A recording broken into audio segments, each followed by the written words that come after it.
I never thought I'd be telling this story, but here I am. Success is a funny way of making you feel invincible. At 47, I had it all: a thriving logistics company in Boston's bustling business district, a beautiful home in Brookline, and what I thought was a perfect family. My son Tyler was making us proud at UCLA, and my wife Sarah, well, that's where things get complicated. I remember the exact moment when the cracks started to show. It was a crisp autumn evening, and I was sitting in my office, reviewing quarterly reports. The notification on my phone seemed innocent enough. Tyler had tagged me in something. "Dad, you might want to see this," the message read. What followed was a series of Instagram stories that would change everything.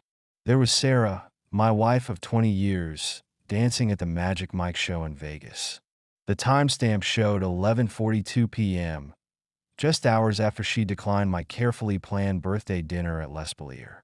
"I'm just having a girls' weekend," she'd said, kissing me goodbye that morning. "Don't worry about me." I watched the videos again, my stomach tightening with each replay.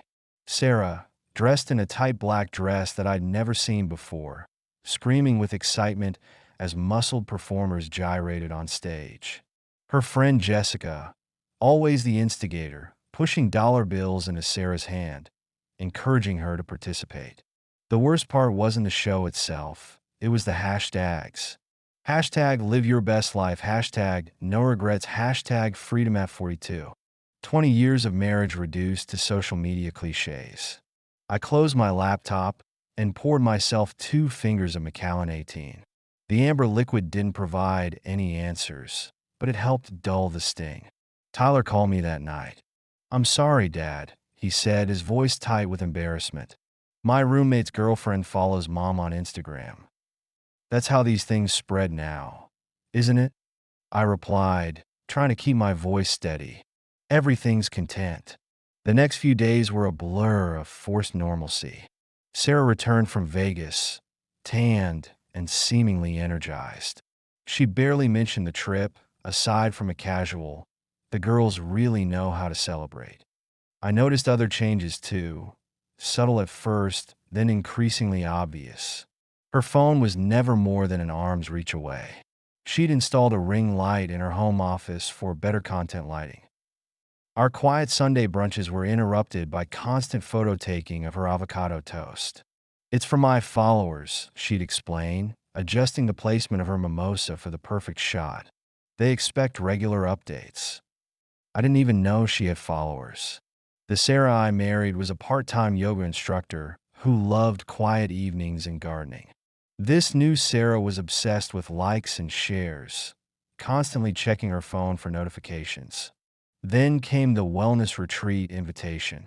"It's a transformative weekend," she announced over dinner one evening. "Jessica says it'll help me find my authentic self." The price tag was $5,000 for 3 days at some luxury estate in the Berkshires. "Your authentic self costs $5,000? I couldn't help asking. She shot me a look that was equal parts hurt and defiance. "You spend more than that on business dinners, Michael." "Those dinners pay for our lifestyle, Sarah." The argument that followed was our first real fight in years. She went to the retreat anyway. That's where she met Jake. I didn't know about him then, of course. All I saw were the changes in Sarah after she returned. The new workout clothes, the sudden interest in CrossFit, the protein shakes. "I'm investing in myself," she'd say, heading out for another training session. I should have seen it coming. The signs were all there, blinking like neon in the night. But sometimes, when you've built a life with someone, you see what you want to see. You ignore the red flags because acknowledging them means accepting that everything might be falling apart. It was Tyler who finally opened my eyes completely. "Dad," he said during one of our weekly FaceTime calls, "Mom's been posting a lot of workout videos lately." "She's on a health kick," I replied, defending her out of habit. "With her trainer, Jake?" The name hit me like a physical blow. "Who's Jake?" Tyler hesitated, then shared his screen. There they were, dozens of posts I'd never seen. Sarah and a guy who looked like he'd walked straight out of a fitness magazine cover. Young, probably late 20s, with the kind of carefully maintained stubble that takes hours to perfect. The captions were worse than the photos. Finding my strength with that Jake the Trainer Flex Biceps, hashtag new chapter, hashtag best decision ever. When your trainer becomes your biggest supporter, folded hands, hashtag blessed, hashtag no limits. I felt sick, not just because of the obvious flirtation playing out in public, but because she'd deliberately hidden these posts from me. That night, I made 2 calls. The first was to Rachel Goldman, the best divorce attorney in Boston. The second was to a private investigator recommended by Rachel. Don't do anything differently, Rachel advised. Let her think everything's fine. While we gather evidence, while we protect your assets, Rachel corrected. The business, Tyler's college fund, we need to secure everything before she realizes what's happening. I'd built my company from nothing. 16-hour days, missed vacations, years of reinvesting profits instead of buying luxuries. Sarah had supported me then, yes, but she'd also enjoyed the fruits of that labor. The house, the cars, the premium credit cards. Now she was planning to take half of everything. I could see it in her eyes when she looked at Jake, in the way she talked about finding herself. She was plotting her exit, dreaming of a new life funded by my hard work. Well, 2 could play that game. The next few weeks became a delicate ballet of deception. While Sarah posted about living off entirely, I was quietly moving assets into protected trusts. While she planned secret meetings with Jake, I was documenting every suspicious transaction. While she thought she was being clever, I was 10 steps ahead. The irony wasn't lost on me. Here we were, both living double lives. The difference was, I was protecting our family's future. She was trying to destroy it. Jessica's role in all this became clearer too. She'd been through 2 divorces herself, each time walking away with significant settlements. Now she was coaching Sarah, grooming her for the same path. I saw their lunch meetings at expensive restaurants, the shopping trips to Newbury Street, all carefully documented by my PI, all evidence of premeditated financial manipulation. You're doing the right thing, Rachel assured me during one of our meetings. The courts don't look kindly on infidelity and financial misconduct. I nodded, but the truth was, I felt no satisfaction in any of this.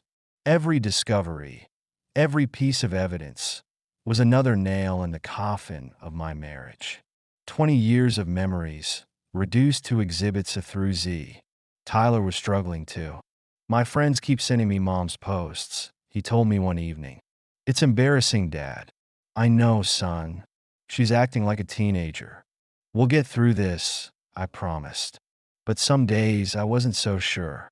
Watching your wife transform into a stranger is a special kind of hell. The woman who used to read poetry in our garden now posted inspirational quotes about breaking free. The mother who baked cookies for Tyler's football team was now counting likes on her gym selfies. I kept waiting for her to snap out of it, to realize what she was throwing away. But social media is a powerful drug, and Sarah was hooked on the validation it provided. Every like, every supportive comment pushed her further into her fantasy world. A world where she was the victim of a controlling husband. Where Jake was her knight in shining Under Armour. Where Jessica's toxic advice was female empowerment. The truth didn't matter anymore. Reality was whatever got the most engagement. I watched it all unfold with a strange mix of sadness and determination.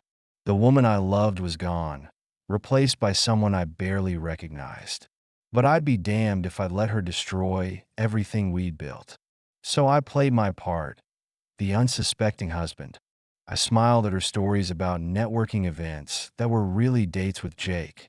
I nodded when she talked about finding her passion while emptying our joint account. And all the while, I prepared for the storm I knew was coming. Because sooner or later, Sarah would make her move. And when she did, I'd be ready. I just didn't know how much it would hurt when that moment finally arrived. The confrontation came on a Tuesday evening. I remember because I'd just finished a board meeting where we'd secured a major contract. In another life, Sarah would have been the first person I called with the news. Instead, I sat in my office watching her Instagram stories. She was at the Four Seasons with Jake, not even trying to hide it anymore. The caption read, "Living my truth sparkles, hashtag no more fear." I drove home slowly that night, rehearsing what I'd say. The house was dark when I arrived, but Sarah's Range Rover was in the driveway. I found her in our bedroom, packing a suitcase. "Going somewhere?" I asked, leaning against the doorframe. She jumped slightly, then composed herself. "Michael, we need to talk." "About Jake?" The color drained from her face. "How did you?" "No." I finished for her. "I'm not blind, Sarah." She sat down on the edge of our bed, the same bed we'd picked out together at Restoration Hardware years ago. "It's not what you think," she began. "Really?" "Because I think you're having an affair with your trainer." "Jake understands me," she said, her chin lifting defiantly. "He sees the real me." "The real you?" I couldn't help but laugh. "The one who posts thirst traps on Instagram?" "Don't mock me, Michael." "I'm not mocking you. I'm trying to understand what happened to my wife." "Your wife?" She stood up, anger flashing in her eyes. "I was never just your wife. I was my own person. And now you're what?" "Jake's midlife crisis. I want a divorce." There it was, the words I'd been expecting for weeks. "Okay," I said simply. My calm response seemed to throw her off balance. "Okay," she repeated. "That's all you have to say?" "What would you like me to say, Sarah?" I I want half of everything." Of course she did. "Jessica says I'm entitled to it," she continued.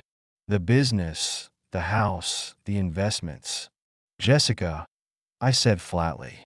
"Your twice divorced friend who's never held a job?" "She knows her rights," Sarah insisted. "And I know mine." I walked to the window, looking out at the garden she used to love.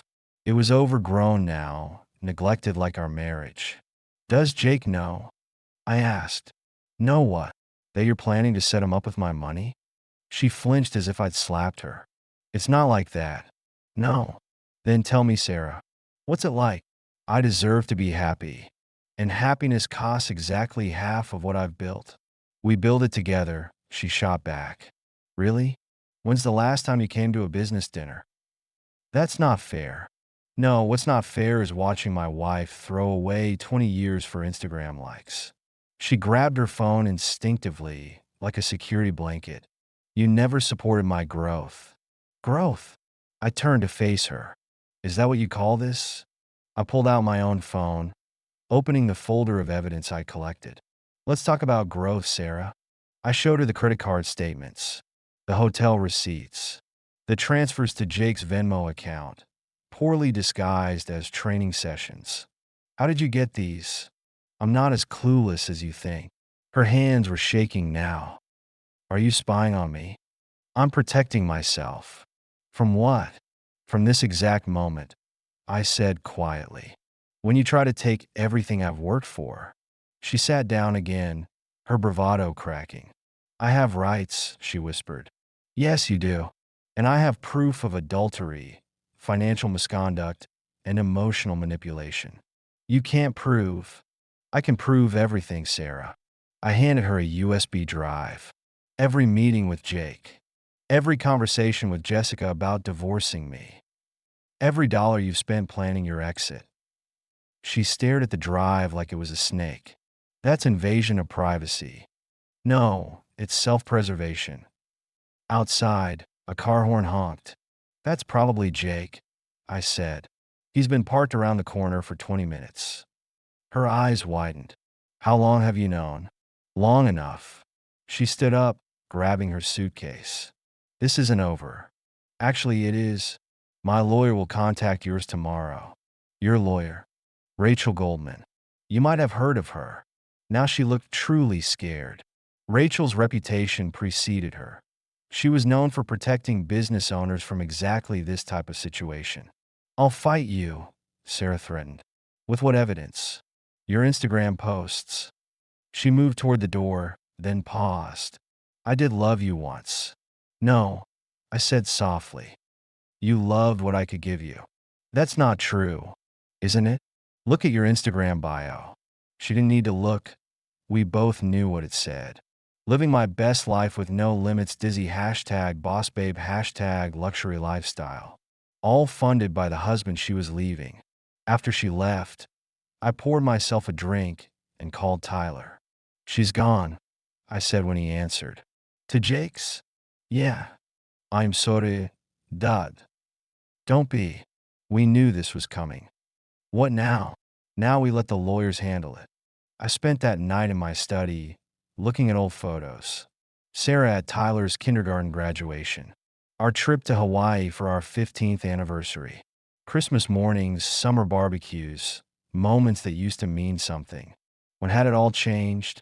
When had likes and shares become more important than love and commitment? The next morning, Rachel's office called. Sarah had retained counsel, an aggressive young lawyer known for handling influencer divorces. They're going to play hardball, Rachel warned. Let them, I replied. We have the truth on our side. Truth doesn't always win in divorce court. No, but evidence does. The initial filing was exactly what we'd expected. Sarah claimed emotional neglect, financial control, and irreparable breakdown of the marriage. She wanted half of everything: the business, the properties, the investments. Her lawyer painted her as a devoted wife who'd sacrificed her own dreams to support my career. The reality, documented in hundreds of pages of evidence, told a different story. Text messages between Sarah and Jessica planning the divorce months in advance. Bank statements showing though. Using spent on hotels and gifts for Jake. Social media posts contradicting every claim of unhappiness and neglect. They'll try to paint you as controlling, Rachel warned. Using her social media against her might reinforce that. Then we focus on the money, I decided. Show how she was spending family funds to fund her affair. The first court date was set for 3 weeks out. In that time, Sarah's social media presence exploded. Daily posts about narcissistic relationships and breaking free. Stories about finding herself and living authentically. Each one tagged with hashtag new beginnings and hashtag blessed. Jake featured prominently, always shirtless, always with some inspirational quote. Your vibe attracts your tribe, raising hands. Read one particularly nauseating post. Tyler stopped following her after that. I can't watch this anymore, he told me. It's like she's turned into a completely different person. Jessica, meanwhile, was coaching Sarah through every move. I knew because my PI was still monitoring their communications. Milk him for everything, she advised in one text. Men like Michael deserve to pay. Pay for what? I wondered. For providing a comfortable life? For working 60-hour weeks to build something? For believing in marriage vows? The weekend before the court date, Sarah tried a different approach. She showed up at the house unannounced. Can we talk? She asked when I opened the door. She looked different, softer somehow, without her usual perfect makeup and designer workout clothes. About what? About us. About ending this amicably. I let her in, curious to hear her pitch. I've been thinking, she said, sitting in what used to be her favorite chair. Maybe we can settle this without lawyers. What's your proposal? You keep the business, she offered magnanimously. I just want the house, my car, and a fair settlement. Define fair. 5 million? Plus alimony. I almost laughed. That's your idea of fair? I gave you 20 years, Michael, and I gave you everything you ever wanted. Except freedom. Freedom was never the issue, Sarah. Then what was? Gratitude. Loyalty. Basic human decency. She flinched at that. I'm not the villain here. No? Then why are you still lying? What do you mean? I pulled out my phone, showing her a text from that morning. Between her and Jake, planning their celebration after the divorce. Where did you get that? Does it matter? The point is, you're still playing games. I had to protect myself. From what? A husband who gave you everything. A husband who controlled everything. Is that what Jake tells you? She stood up abruptly. This was a mistake. Yes, I agreed. One of many you've made lately. You'll regret this, she threatened. No, Sarah. I regret not seeing you for what you really are sooner. After she left, I sent the recording of our conversation to Rachel. Another piece of evidence, showing Sarah's true intentions. The truth was, I felt nothing but sadness. Not for myself. I would survive this. But for the woman I'd loved, who'd become someone I didn't recognize. For our son, watching his mother's public meltdown. For 20 years of memories, tainted by her desperate grab for social media fame. The night before court, I sat in my study, looking at our wedding photo. Sarah was radiant that day, genuine happiness shining in her eyes. No filters, no poses, no hashtags. Just love and promise and hope. I wondered if she ever looked at that picture anymore, if she remembered the vows we'd made, or if those memories, like everything else, had been sacrificed on the altar of likes and followers. Tomorrow would change everything.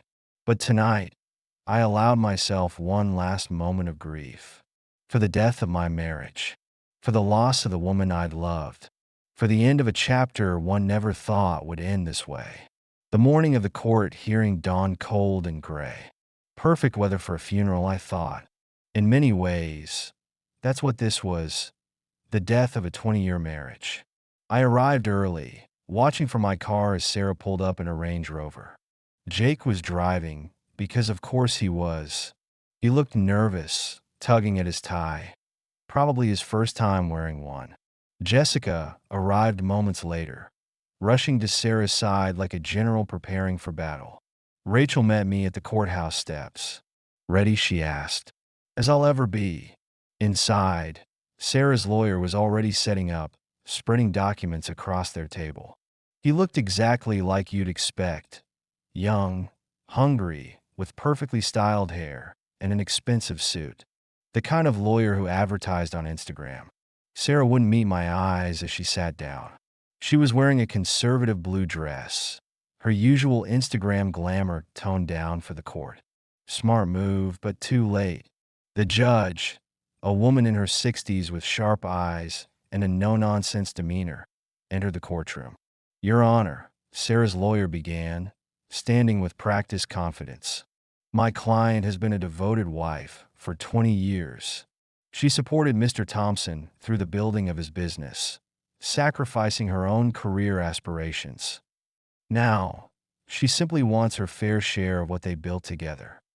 Rachel remained seated, calm and composed. She didn't need theatrics. She had evidence. Mrs. Thompson, the judge interrupted, your social media presence has been prolific lately. Sarah shifted uncomfortably. Would you care to explain these posts? The judge held up printouts of Sarah's Instagram stories. Posts about toxic marriages and financial freedom. Pictures with Jake, barely decent. Stories about living her best life while planning to destroy mine. Those were taken out of context, Sarah's lawyer protested. The context seems quite clear, the judge replied dryly. Then Rachel stood up. Your Honor, we have evidence of SY. Systematic financial misconduct. She presented the bank statements, the hotel receipts, the text messages between Sarah and Jessica, plotting how to take him for everything. Sarah's face grew paler with each exhibit. Jake shifted nervously in his seat. Jessica stared at her phone, suddenly very interested in her Instagram feed.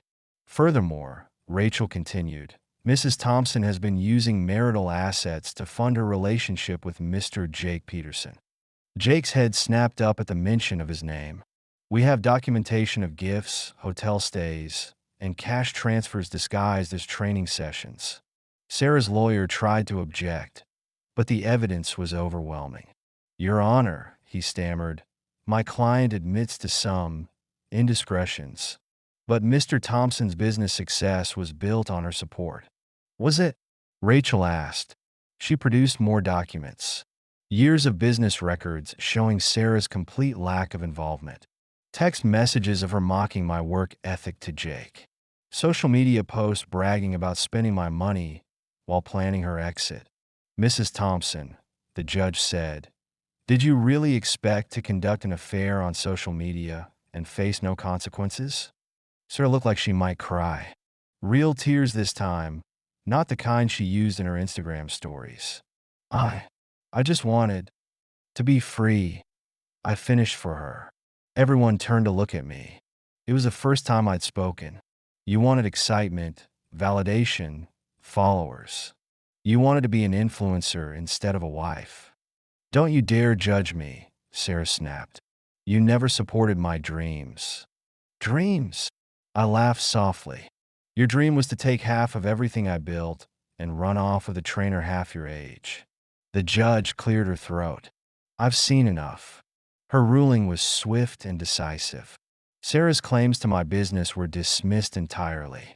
The prenuptial agreement I'd had the foresight to sign would be upheld. She would get a modest settlement, enough to live on, but nowhere near the windfall she'd expected. The house would be sold, with proceeds split after the mortgage was paid. No alimony. Sarah gasped when she heard that last part. But how am I supposed to live? Perhaps, the judge suggested, it's time to influence a little less and work a little more. Outside the courthouse, Jake was already gone. Funny how quickly soulmates disappear when the money does. Jessica lingered just long enough to give Sarah a quick hug before rushing off to a previous engagement. I watched Sarah standing alone on the steps, staring at her phone, probably trying to figure out how to turn this into content. Dad, I turned to find Tyler waiting by my car. You came. Had to see it through, he said. We watched as Sarah finally walked to her Range Rover, soon to be returned to the leasing company. Think she'll ever understand what she threw away? Tyler asked. Probably not. The aftermath played out exactly as you'd expect. Sarah's Instagram followers got to witness her journey of healing. Posts about betrayal and new beginnings. Vague quotes about karma and strength. But the engagement wasn't the same. Her followers could smell the desperation now. Jake blocked her number after she tried to negotiate a relationship coaching business venture. Jessica stopped returning her calls once it became clear Sarah couldn't afford their usual shopping sprees. The last I heard, she was living in a small apartment in Somerville. Teaching yoga again, ironically coming full circle. Her Instagram bio now reads, "Authentic living through mindfulness woman in lotus position. Some lessons come at a higher price than others." As for me, the business continued to grow. Tyler graduated from UCLA with honors. I dated a little, but nothing serious. Some wounds take time to heal. One evening, about a year after the divorce, I was having dinner at Astra, a business celebration. We'd just acquired our biggest competitor. Through the window, I saw Sarah walking past. She was wearing her old yoga clothes, carrying a mat. No designer bag, no perfect makeup. She looked smaller somehow. Our eyes met briefly through the glass. She gave a small, awkward wave. I nodded in acknowledgement. Then the moment passed, and she continued down the street. Later that night, out of curiosity, I checked her Instagram. Her follower count had dropped from 50,000 to barely 5,000.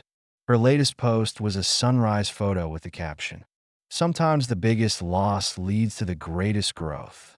Hashtag starting over. I closed the app and poured myself a Macallan. The same scotch I'd drunk the night I discovered her Vegas adventures. It tasted different now. Less bitter. Time is a way of changing things. Sometimes when I look back at our wedding photo, I try to pinpoint the moment it all went wrong. Was it the first Instagram post? The first lie? The first time she chose likes over love? But maybe there wasn't a single moment. Maybe it was a slow fade, like a photo losing color over time, until all that was left was a filtered version of reality. A carefully curated feed of discontent. Tyler visits often now. We talk about everything: his job, his girlfriend, his dreams. Sometimes he asks about Sarah. I keep my answer simple.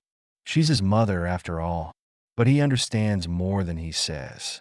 He's seen how quickly the virtual world can consume the real one, how filters can't fix what's broken inside. Yesterday, I deleted all our old photos from my phone, except one, Tyler's graduation. The three of us smiling, one last family moment before it all fell apart. I keep it as a reminder, not of what I lost, but of what I protected. My son, my business, my self-respect. The other day, Rachel called. She'd heard Sarah was dating a cryptocurrency entrepreneur. We both laughed at the irony. Some people never learn. But that's not my story anymore. I am writing a new one. One without hashtags or filters. Just real life, with all its imperfect moments. And you know what? I wouldn't have it any other way. Because at the end of the day, no amount of likes can replace genuine love. No filter can hide the truth. And no number of followers can fill the void of a life lived for the wrong audience. I still believe in love, in commitment, in the power of real connections over virtual ones. Maybe that makes me old-fashioned, or maybe it just makes me real. Either way, I'm at peace with my story, even if it's not the one I thought I'd be telling. Sometimes the best chapters come after you think the book is closed. You just have to be brave enough to keep reading, and wise enough to know that some things are better left unfiltered. Life has a way of teaching us what matters, usually when we least expect it, and always in ways we never could have imagined. But that's the beauty of it, isn't it? The real story happens off-screen, in the quiet moments between posts, in the truth behind the filters, in the love that doesn't need validation, and in the strength to start again. No hashtags required.